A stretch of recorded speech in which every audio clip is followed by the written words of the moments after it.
Kaixo lagunak, gaur taloa nola egiten den ikasiko dugu. Prest al zaudete? Ba, az gaitezen. Ze gozoa.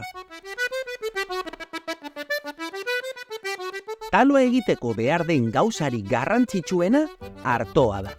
Euskal Herriko arto hori eta ederra. Artoa, errotatik pasatu behar dugu ondo txikitzeko. Hau, apurka egin behar da.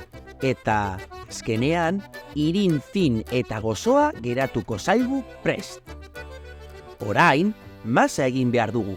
Eta horretarako, ure pela botako diogu. Ez hotz, ez bero. Jarraian, indarrak hartu eta nahaztu egin behar dugu. Indarrarekin eta gelditu gabe. Gora eta bera, esker eskuin. Hau oso nekagarria da. Nik uste dut prest dagoela merkatura eramateko. Egin dugun masak itxura hau izan behar du. Eta merkatura heltzen garenean egingo dugun lehenengo gauza pilotak egitea da.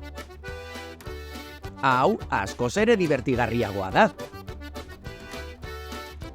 Pilotatxoak eginda daudenean, eskuekin hartu eta pizza bezalako borobilak egingo ditugu, astiro.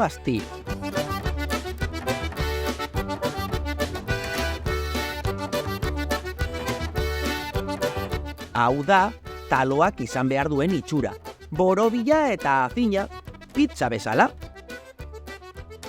Ondoren egin behar duguna, taloa berotzea da, baina kontua handiz, oso erraz erre daiteke eta.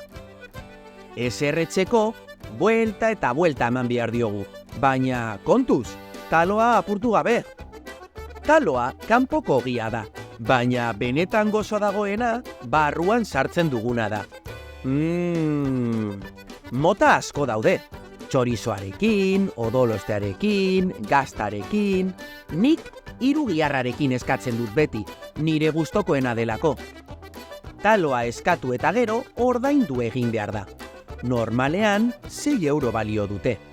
Dirua ordaindu eta jateko prest. Bai gozoa.